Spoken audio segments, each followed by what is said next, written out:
This week on Vaticano, Pope Francis speaks in defense of life from conception to natural death during his annual speech to world diplomats. Learn about how Poles are defending the unborn through a billboard ad campaign. And discover the role of music in liturgy with Vatican official and liturgist, Msgr Enda Murphy. For this and more, Vaticano starts now.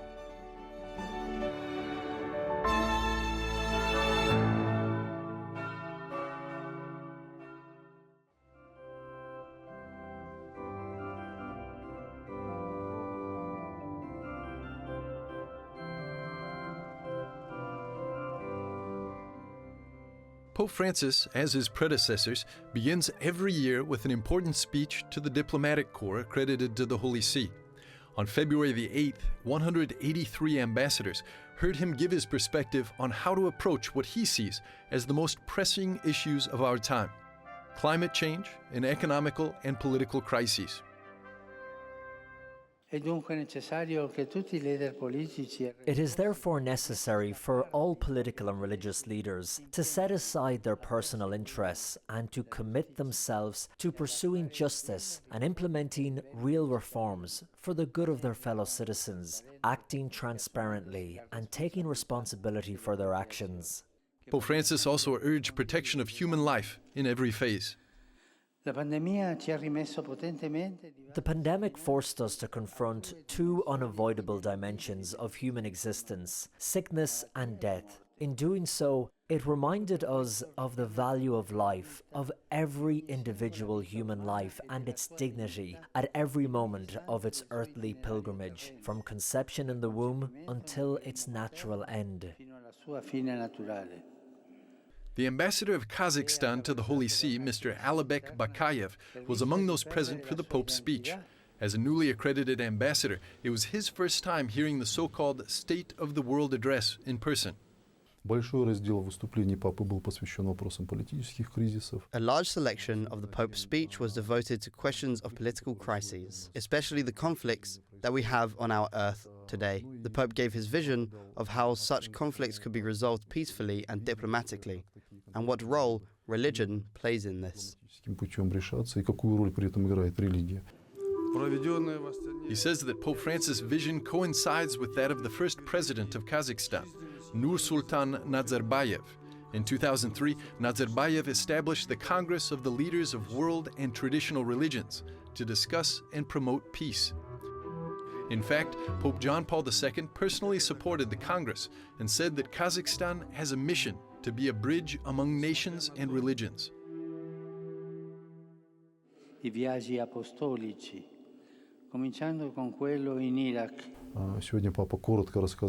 I would like to focus separately on what he said about the importance of promoting interreligious cooperation. Today the Pope spoke briefly about his plans to go on his first international visit to Iraq. The ambassador of Iraq was sitting next to me and I congratulated him. I said it is an honor when a Pope has the opportunity to go to visit your country. As ambassador of Kazakhstan, I can probably speak because we welcomed the Pope in 2001. This year marks 20 years since St. John Paul II's visit to Kazakhstan in 2001, and 30 years since it became an independent state. The ambassador said he hopes Pope Francis will also find time to visit Kazakhstan soon. Officially, the invitation will be handed to the Pope by our leaders. It is a tradition. The chairman of the Senate of the Parliament of Kazakhstan will come with an official visit, and on behalf of the President will handle the invitation to the Pope to participate in the Congress. The 7th Congress of Leaders of World and Traditional Religions will be held in 2022. At the beginning of this year, the Kazakh government made reforms in both the political and social spheres. The registration of opposition political parties has been simplified, and NGOs and charitable organizations are now receiving more government support.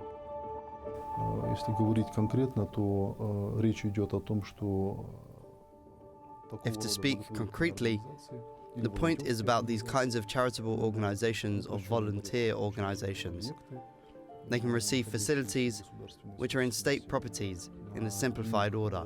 The instrument of financing has expanded and been simplified.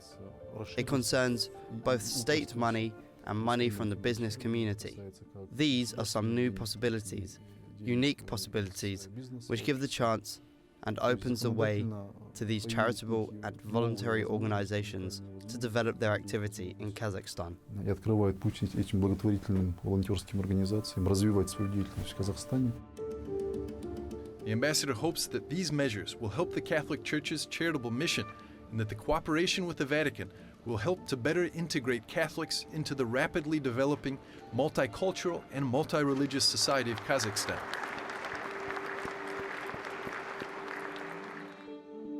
To mark the anniversary of the visit of Pope St. John Paul II, the government of Kazakhstan, together with the Catholic Church and the Embassy of Poland, launched an exhibition on Pope John Paul II called the Pope of Dialogue.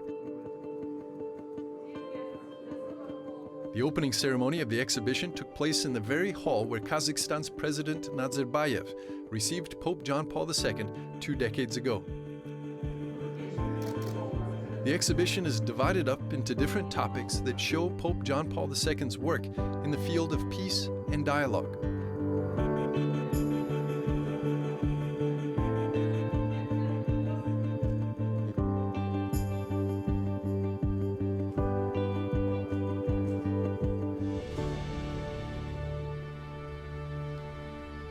After the break, we'll explore how the Catholic Church is contributing to the Prolife mission in the birthplace of St. John Paul II, Poland.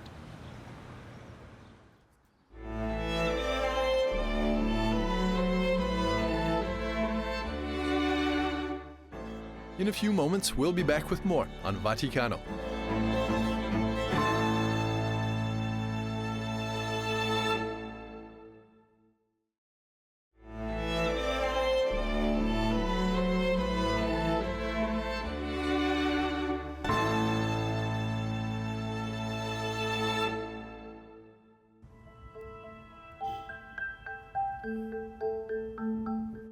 Polish pro-lifers have started a billboard campaign supporting the decision of Poland's constitutional tribunal to ban abortion for fetuses with abnormalities. The decision went into effect on January 27th. Polish journalist and pro-life activist Magdalena Kurczewska-Kaliszuk says the campaign aims to remind people how precious human life is.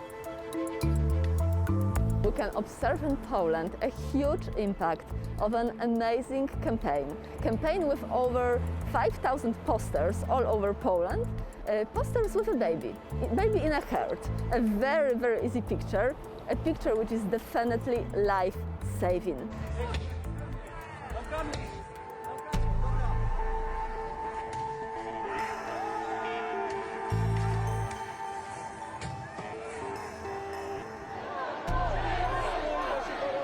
The court's verdict prompted a wave of demonstrations across Poland, where the protesters directed their anger not only towards the government, but also towards those individuals who supported the decision.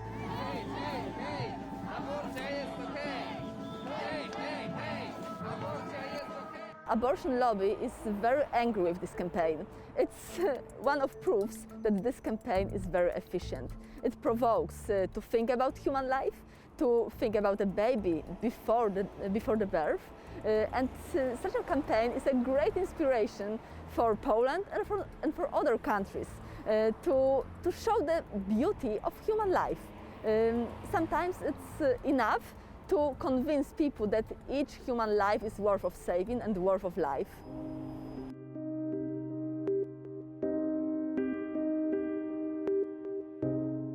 The chairman of the family section of the Polish Bishops' Conference, Bishop Msgr, says that Catholics have a moral duty to protect human life.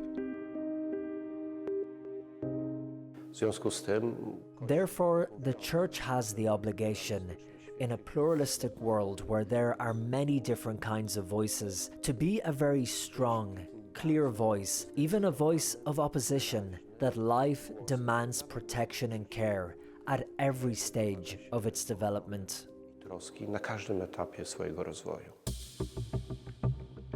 Bishop Msgr says that words are not enough.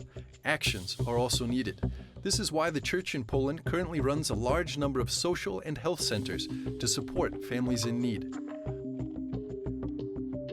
to help families and women in crisis. The new regulation cannot be appealed, and Lech Kowalewski, an activist from Human Life International Poland, explains the reasons behind such a decision. First of all, that the right to life is the most important right of every human being. And if there is a conflict of rights, for example, a right to well-being or the right to comfortable life or even the so-called reproductive rights, they are of a lower importance in comparison to the right to life. And this is universal. Pope Francis supported Poland's pro-life efforts by welcoming Polish pilgrims that came to celebrate the 100th anniversary of St. John Paul II's birth on October the 28th.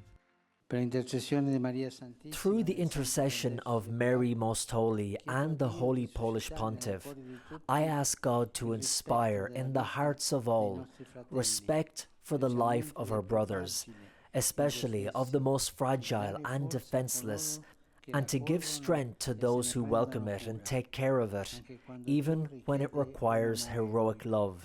Dio vi benedica.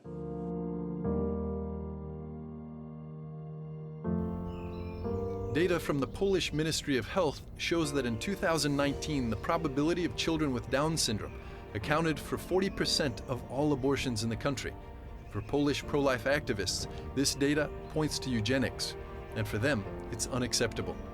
The tribunal has also stated that the burden of raising a severely and irreversibly handicapped or terminally ill child should not fall only on the child's family, but be shared by society as a whole.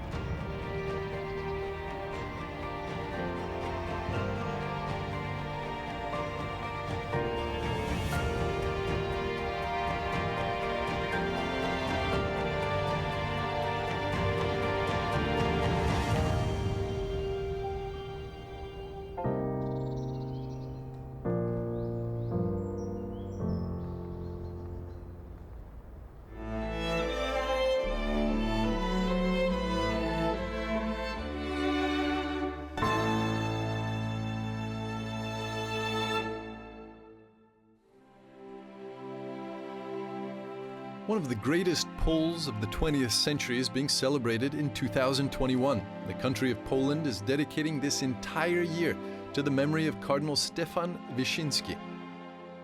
We all hope this will be also a year of his beatification. In 2019, Pope Francis approved a miracle that would lead to the beatification of Cardinal Wyszyński, moving him one step closer to sainthood. Plans were in place to beatify him in June of 2020, but due to the pandemic, it was postponed. Małgorzata Smolak, a member of the Wyszyński Institute, promotes the Cardinal's legacy.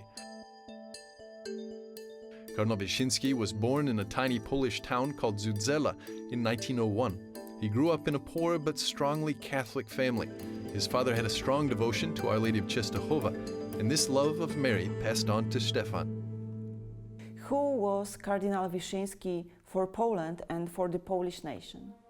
First of all, he was a man of great faith, heroic faith. He trusted God in every moment of his life, even when he was imprisoned for 3 years by communist government. The cause of imprisonment was Stefan Wyszyński's tireless defense of the Catholic Church's independence from the Polish government during the 1950s. Despite this injustice, he continued to love. Second thing, he encouraged us very strongly to love each other. He wrote in his diary from the prison, "They will not force me to hate anyone."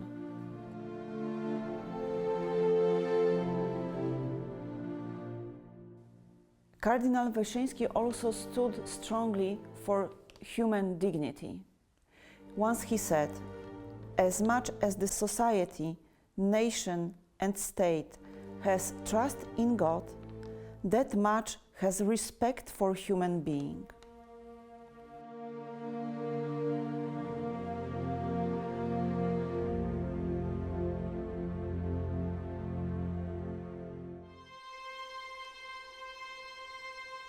He's called the Primate of the Millennium because he served as the Primate of Poland for 33 years, from 1948 until his death in 1981. Cardinal Wyszynski was also a mentor and a friend to Karol Wojtyła, the future Pope St. John Paul II. Both were committed to building the spiritual and political well-being of their native Poland.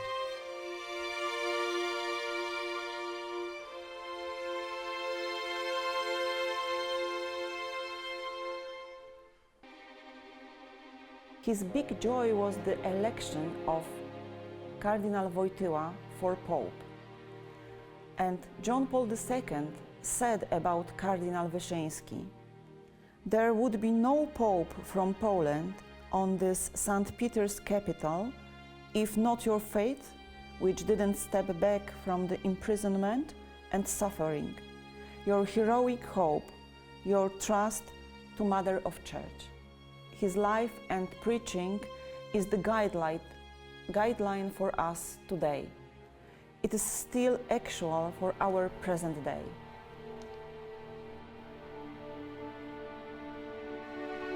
Wyszynski worked as a chaplain in the Home Army, which was the underground resistance movement, and he helped to organize the Catholic Union of Young Workers and the union group Solidarność, which would lead to the collapse of the communist government.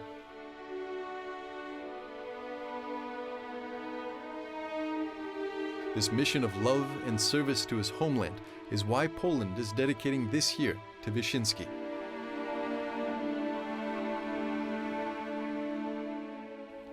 Another important feature of Cardinal Wyszynski is his great love to Poland. Once he said, "I love my motherland more than my heart." He trusted Mother of God very much. He even gave himself in her enslavement. He trusted her every case of Polish church, and he was seeking for this trust for the whole world as well.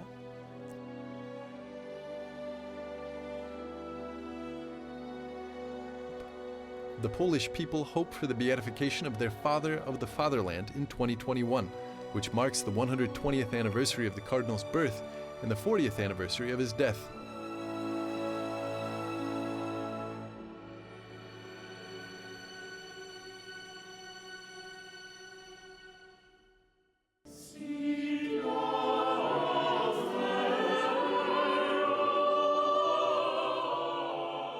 But also you have that.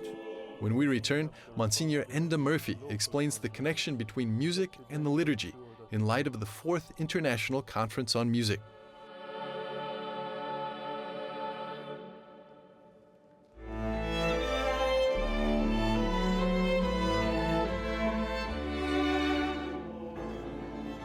We'll be back after a short break with more on Vaticano.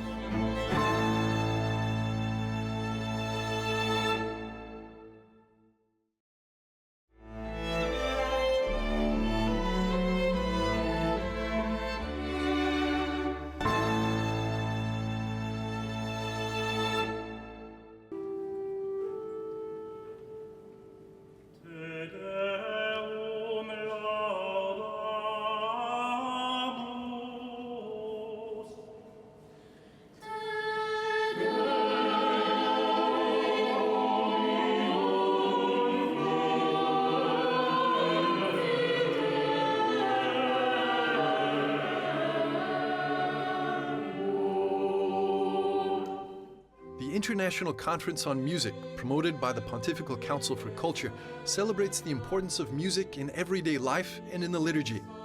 Due to the ongoing COVID pandemic, this year's 4th edition of the conference was held online. Pope Francis sent a video message reflecting on the theme of the conference, texts and contexts.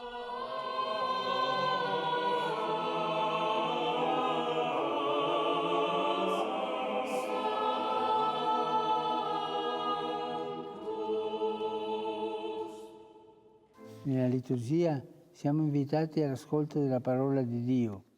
In the liturgy, we are invited to listen to the Word of God.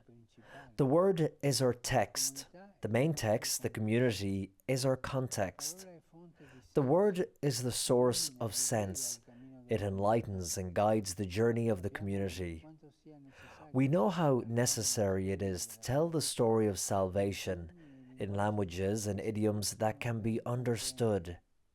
Music, too, can help the biblical text to speak in new and different cultural contexts, so that the divine word can effectively reach minds and hearts.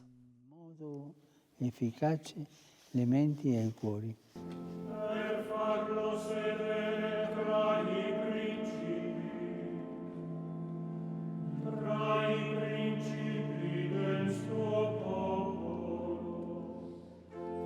Pope Francis is urging musicians to use their talents and vocations to help evangelize and guide people on their paths to hearing God's voice.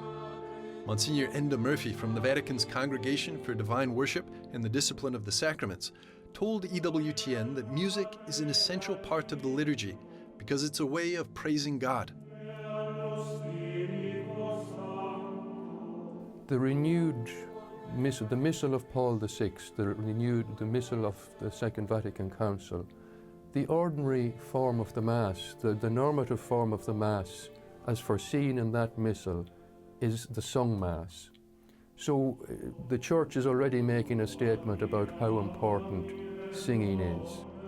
But also you have that, but also you have the responsibility of the local conferences. It's up to them to ensure that there are hymns and music there that are worthy of the liturgy.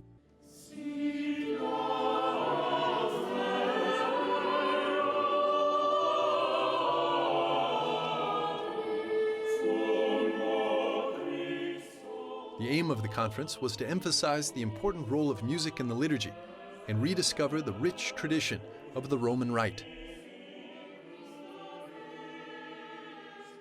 St. Paul VI said in 1965, he said the Church was making a great sacrifice by, by not using the Latin language all the time. But he said it was in the service of an even greater universal calling, the calling to reach out to all people, and so that they could understand and be active participants in the liturgy. But my fundamental point was that it's the move from Latin to local isn't a one-way street. You just don't buy a one-way ticket. There has to be a journey of return. So the Latin liturgical books, which are produced by the Congregation for Divine Worship, the typical editions, the Missal in Latin, the Liturgy of the Hours in Latin, it's the responsibility of the local bishops' conferences to translate them.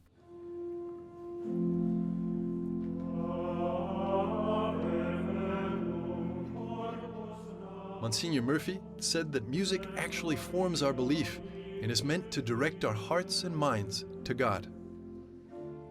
There is the old saying that the law of prayer establishes the law of belief. So if you look through the whole library of the liturgical books of the Roman Rite and allow yourself to be, and pray them, more importantly, if you pray them, if you participate in that prayer, if you're truly involved in that prayer, then you're being formed, you're becoming ever more deeply grown into the mystery of encountering the risen Christ in the liturgy, and that is what is at the heart of it.